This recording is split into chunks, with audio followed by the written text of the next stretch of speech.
The law of the jungle is unapologetic and uncompromising. For life to endure, there must be death. The weak are the food for the strong. The predators have a duty to hunt the prey to ensure they survive.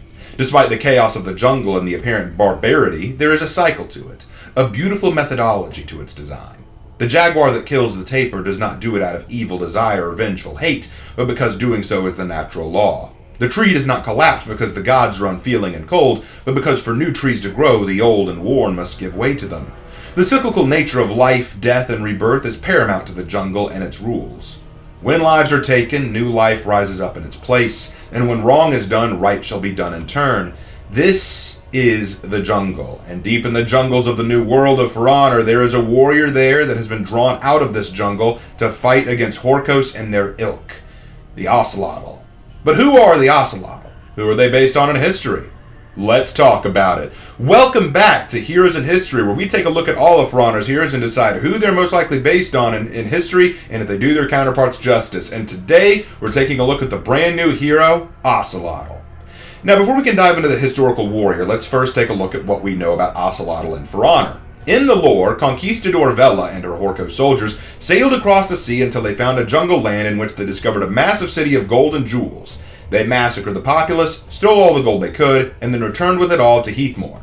This action brought the Ocelotl back as well to get revenge. They appeared like phantoms in the night, specializing in subterfuge, stealth, and ambush tactics. They wear organic armor made from animal skins, furs, feathers, wood, and stone. They fight with a combination weapon style of a club embedded with obsidian shards and a spear embedded with the same. The counterpart to these weapons seems quite obvious from a historical, cultural, and aesthetic perspective. The Ocelotl of For Honor are quite clearly based on a specific warrior from Mesoamerica that you guys probably already guessed very early on. That's right, they're based on Aztec warriors of Mesoamerica, specifically, though, the Jaguar warriors. Let's begin by clearing up some misconceptions regarding the Aztecs and discussing their history. Before we start, I do want to warn you, I am not fluent in the language of the Aztecs or Nahua, so if I mispronounce anything or have trouble pronouncing certain words or phrases, bear with me, I am trying. Now, when one says Aztec, they can often mean a couple of different things. On the one hand, Aztec could refer to the Nahua cultures in their city-states, who migrated to central Mexico during the 13th and 14th centuries and adopted local existing civilizations there. The term could also refer to the Mexica, the specific Nahua subgroup in the city of Tenochtitlan. Or it could refer to the generic Aztec Empire, which was a three-way alliance between the cities of Tenochtitlan, Texcoco, and Tlacopan, and their various tributary and vassal states. Just from all that alone, though, we can see that discussing the Aztecs is not a simple matter. They were not just some primal tribe of savages, but rather a complex and intricate society that ruled much of the Mesoamerican lands and should be treated with the utmost respect, rather than just blind disdain and disinterest. Now, the term Aztec refers to the peoples being from the land of Aztlan, which may or may not have existed. The empire itself was actually an alliance of three powerful Aztec nations. Like I said, Tenochtitlan, Texcoco, and Tlacopan. These three city-states ruled central Mexico, and of the three, it was Tenochtitlan that became the strongest militarily, and that's the only city mentioned in the For Honor lore anyway, so we can see that as a reference. Now, this video isn't going to focus on the overall history or structure of Aztec society. It's not an area I specialize in, and there are far better places to go to get a better overview on that. But I do think it's necessary to briefly explain an aspect of Aztec militarism and politics to better understand the Jaguar warriors' role in their society. Firstly, the political nature of the Aztec Empire is not like what we might think when considering imperial power. Unlike the Roman Empire or Chinese imperial structure, which were all very hands-on and direct in their governing and control, the Aztecs were far more hands-off, more like the Persians. The Aztecs were unquestionably militaristic, and they conquered various nations and groups that surrounded them, but conquered Aztec subjects generally kept their rules, laws, and customs, and mostly got left alone as long as they paid their taxes, didn't block roads off, or interfere with tax collectors and merchants. They often had to provide military aid, put up a shrine to the patron Mexica god, Huitzilopochtli. In fact, to be perfectly honest, some vassal states of the Aztecs could still maintain and control their own independent vassal states and tribes.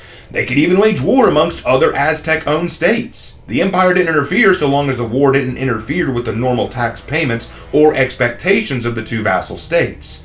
There were instances where vassals might try to revolt or try to break from the Aztec Empire, and this was usually an instance where the Aztecs had to reassert dominion, and this could usually be accomplished with a few skirmishes and even the demolition of a temple or structure in the vassal state to show dominance. However, it was rare that the Aztecs would actually raze an entire city or state to the ground, since they still required that city or state to contribute to the running of the empire. But in the instances where war and battle did take place, this was when the militaristic nature of the Aztecs could be seen, and make no mistake, the Aztecs were unquestionably a conquering and militaristic empire. They were not some peace-loving individuals as the For Honor lore likes to claim. They were powerful and militaristic. Surprisingly, the military of the Aztecs was actually a well-organized structure of hierarchies and formal ranks, working alongside militant orders not unlike knight orders. The Aztecs didn't necessarily have a standing army outside of the militant orders, though. There were some permanent military positions and leadership roles that endured for such things as constables and schooling, because military life was a part of the education of Aztec boys. When wars broke out, men would act as soldiers and porters, and success and deeds done in battle could be rewarded with gifts such as noble positions, land grants, and other such things. So it was often in the men's best interest to aid in the war effort. Also, while the Aztecs did maintain a hands-off political policy with its vassal states, one of the expectations of the vassal states was to readily offer military aid to Tenochtitlan, and that included sending soldiers. To not do so would be considered a sign of revolt or treason, and that could mean incurring the anger of the Aztec Empire themselves. Not a good look. And because of the size of the Aztec Empire and the amount of soldiers they could potentially front, there is no inherent maximum to how large the Aztec army could be at one time, though some speculate that the Aztec army could have reached somewhere around 200,000 to 300,000 soldiers at one time. Now, as said before, the Aztecs didn't have a standing army. All boys in Aztec society from the ages of 10 through 20 were required to learn the art of warfare at one of two special types of schools called Tenochtitlan or Calmecac. Tenochtitlan was a school to train boys how to be warriors and soldiers, while Calmecac trained boys in tactics, military protocol, and leadership. Quite often, Calmecac was reserved for boys of noble birth. Now, there's a common misconception that Aztecs did not fight to kill, but rather to injure so that they could take back prisoners for sacrifice. While there's some truth to this, it's not the full story. Aztecs did indeed kill on the battlefield, as is the case with any war. However, it was seen as more dignified and impressive to bring back a captured enemy rather than to kill them. For this reason, ranks and rewards were often rendered to soldiers who were able to take a captive alive rather than kill them. Under normal circumstances, this is a tall order to do in the chaos of battle, and most soldiers would find it very difficult, if not impossible, to pull this off, hence why it was seen as so impressive. Soldiers who did bring back captives could be granted better armor and equipment as well as rank or title, and it was here where we finally get to come to see the military orders. The two most prominent and popular military orders were the Eagle Warriors and, of course, the Jaguar Warriors. The Jaguar Warriors were famous for donning the skins and likeness of jaguars. This was not just for camouflage or to strike fear in their enemies' hearts, but also to honor the god Tezcatlipoca, and it was also believed that the fierce powers of the animal could be granted to these warriors by taking on their likeness. Jaguar warriors were career warriors and walked the path of the warrior. It was their primary means of living. It is for this reason that becoming a jaguar was not an easy thing to aspire to. According to historian Patricia Anawalt, it was generally expected for a soldier to capture 4 living prisoners from the battlefield before they could be inducted into the jaguar's ranks. But whatever the case, jaguars were highly regarded and shared their rank with the nobility. In fact, many jaguar warriors were sons of nobles themselves.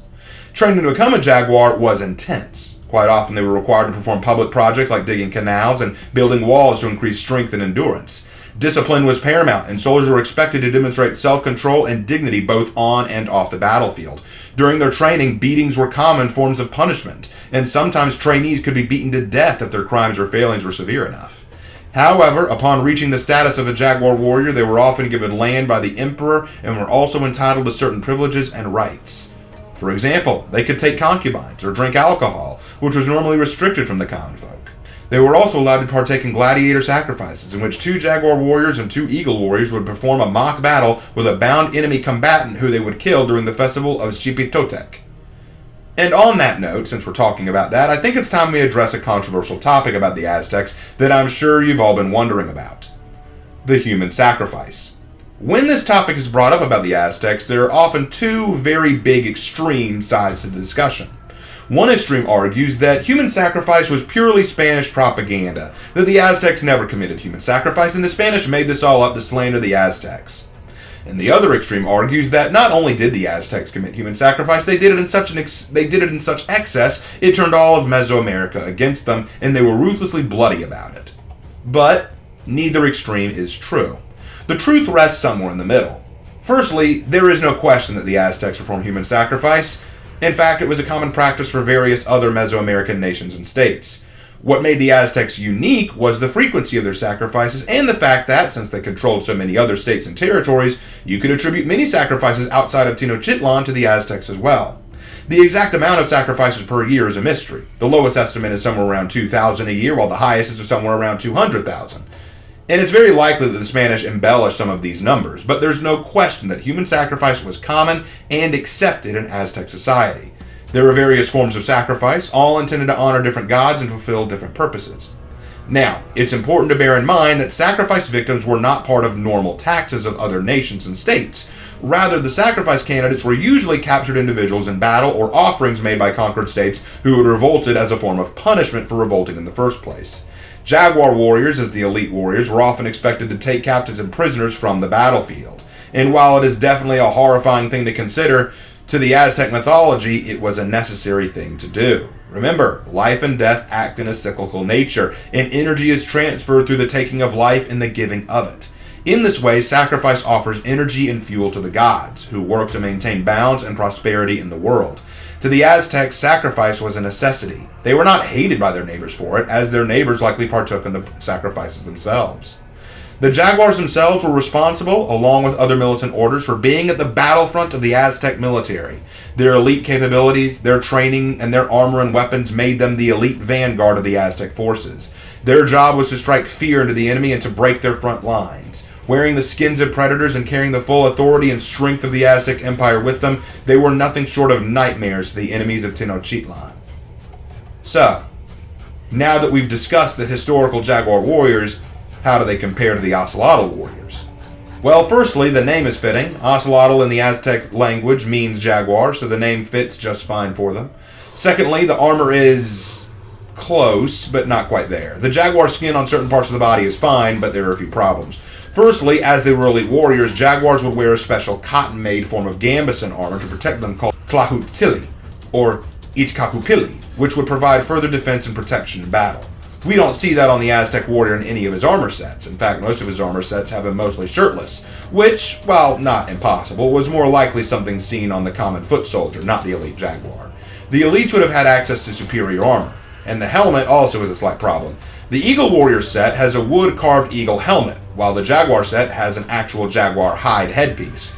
This headpiece is inaccurate, as the Jaguar warriors would have used helmets as well, not unlike what the Eagle Warrior's design is. After all, a pelt is little protection at all in battle. As for the weapons, the Ocelotl carries two historically accurate Aztec weapons. The spear is the Tepoztlali, a spear made from wood and obsidian glass. This weapon was carried often alongside a shield, and they were likely used in a shield wall formation. Soldiers would stand alongside each other using their shields as cover and then thrust or slash with their weapon at the enemy. And don't underestimate them. According to conquistador Bernal Diaz del Castillo, he claimed that an Aztec spear nearly punctured his armor and nearly killed him, and he was only saved by his cotton underarmor. The second weapon the Ocelotl wields is one made famous by their culture, the Macuitl sword club. The Macuitl is a wooden club with studs of obsidian shards embedded into the edges. The club was designed to debilitate and cause massive lacerations in the enemy, and the actual size of the club could vary, some being one-handed and others being two-handed variants. Given the sharpness and cutting power of obsidian glass, the user could cause severe bleeding in the enemy and potentially even render them immobile, an ideal weapon and outcome for taking prisoners. Also, along with their close-range weapons, Aztec warriors made use of the Ocelotl, a form of long-range lance launcher that could throw long arrows for great distances, though we don't see any of that in the game of For Honor. However, we do see a few other interesting things when analyzing the lore. According to the lore, the Ocelotl attempted to agree to a time and place to fight the conquistadors, though Vela and her followers reneged on this and attacked Tenochtitlan directly without warning. This attempt to set a time and place for the battle is not a usual practice of the historical Aztecs, although it was performed in the later century of the Aztec existence during the ritual known as the Flower Wars. Flower Wars were a series of ritualistic wars that served economic, social, religious, and a few practical purposes. Around 1450 to around 1454, the Aztecs had suffered from crop failure and severe drought, leading to famine and many deaths in the central Mexican highlands. The priests of Tenochtitlan claimed that this was because the gods were angry at the empire, that to placate them it was necessary to sacrifice many men, and this had to be done regularly and often. This is the most widely heard reason, though it should be noted that not all scholars are sure of the validity of this claim. Some have even proposed that the Flower Wars were launched not just to obtain sacrificial prisoners, but also as a means to test other states and neighbors to see if revolt was feasible. It was a means for the different nations to launch small skirmishes and conflict without escalating to full war. A good way to gauge the military strength of their rivals, as well as to keep soldiers invested in military careers and lifestyles. Because again, capturing enemy combatants was a great way to earn higher ranks and privileges, such as potentially becoming a Jaguar. Now that said, what can't be disputed was that the Flower Wars were most certainly used for ritualistic purposes, right down to the act of setting a time and date for the combat. Perhaps in the lore, the Aztecs were hoping to launch a sort of flower war against the conquistadors to test their strength against their own, and the conquistadors did not honor that. Now, before we wrap things up, let's talk about a few slight problems with the Ocelotl that we should definitely consider. Firstly, in the lore, it claims that the conquistadors completely devastated the empire and stole all their gold. But in actual history, Hernan Cortez did not have the numbers to fight the whole Aztec empire. However, he made allies with ones like the Tlaxcala and the Texcoco. Now, this isn't because the Aztecs were necessarily oppressive. It was actually the opposite. Because the Aztecs were so hands-off with their control of their states and vassals, it made them more willing and able to plan revolts and betrayals. It meant that many states and confederacies saw the Spanish as a convenient opportunity to turn on the Aztecs and change the whole status quo. It's very easy to dismiss the Aztecs as barbaric and savage to the extent that their neighbors turned on them. Even I fell for this misunderstanding for a time, but after looking further into the matter, I now realize that this isn't quite the case. But wouldn't that have provided far more of an interesting story to share, that the conquistadors made allies out of some of the Mesoamerican warriors, that there was nuance and conflict already at hand in the lands of the Aztecs rather than them being all peaceful and well off before the introduction of Vela and her Horco's friends? In fact, the understanding that flower wars took place, the different aspects of the Aztec Empire were in conflict, that different vassal states were constantly at war with each other, and that the Aztecs did maintain a militaristic and controlling and, well, conquesting lifestyle, wouldn't that have made for a far more endearing character to introduce to For Honor rather than this, peace-loving group that we were introduced to? But let's not talk about what could have been. Instead, let's analyze what is. And without question, the Ocelotl is a unique addition to For Honor. His origins are clear, even if some of his design is not quite accurate. His weapon set, while not conventional to the real Aztecs, is still recognizable. All in all, I'm rather glad that the Ocelotl was added. He's a very fun character to say the least. And I'll admit though, much like Magi, I don't see him realistically having a prayer against the other factions. He's lacking both the armor and steel weaponry of their foes, and the Aztecs would simply be outclassed in most conventional and practical areas. That is, of course, focusing on a historical and realistic perspective, though, and I've been told by quite a few realism doesn't matter in this game, so I'll leave that discussion alone for the time being. However, I will gladly say that in a game where historical warriors come together and meet to wage war for the sake of their honor, it's important to remember that honor is not always pretty. It can sometimes be bloody and frightening to behold. In a world full of warriors that history doesn't always look kindly upon, but who surely put their honor on the line for ideals greater than themselves, the Ocelotl surely is among good company. Stalking the jungles as the predator that he is, the wolves of Horcos have much to be concerned about, as do all who underestimate and misunderstand the ways of the Jaguar. Thank you guys so much for watching this video. I really appreciate you coming, and I once again want to reiterate that I am not an expert on Aztec or Mesoamerican history and culture. That was not my area of study when I was going through college and getting my degree. I want to thank MajoraZ for offering his support and helping me out. He's an excellent Aztec historian. He reached out to me to offer his assistance, and I did use a lot of what he sent me to write this script. I want to thank you so much, Majora. If you see anything wrong in my stuff, Majora, please let me know and hit me up in the comments, and I will be glad to make the corrections I need to. Also, Majora will be doing work with a few other YouTubers and historians on YouTube to make even better and more all-encompassing content on the Aztecs, but I really appreciate his help. I did have to do a whole lot of research for this, and I hope that I got it as close as I could. I want to thank you guys again so much for watching, and I will see you in my next video. Take care.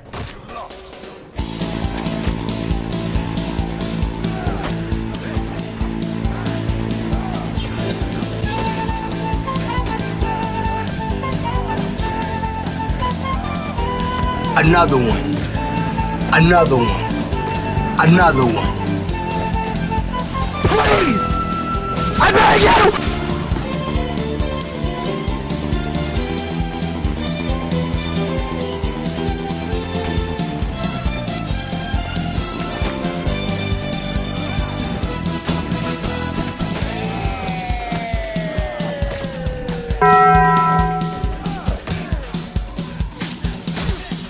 I'm going to saw through your bones! But I'm not done yet! Nope.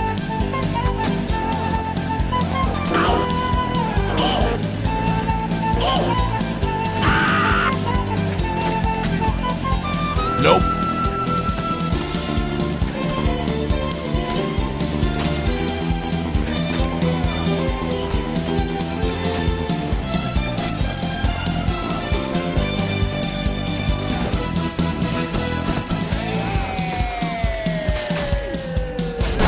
Decapitation! This is gonna be fun.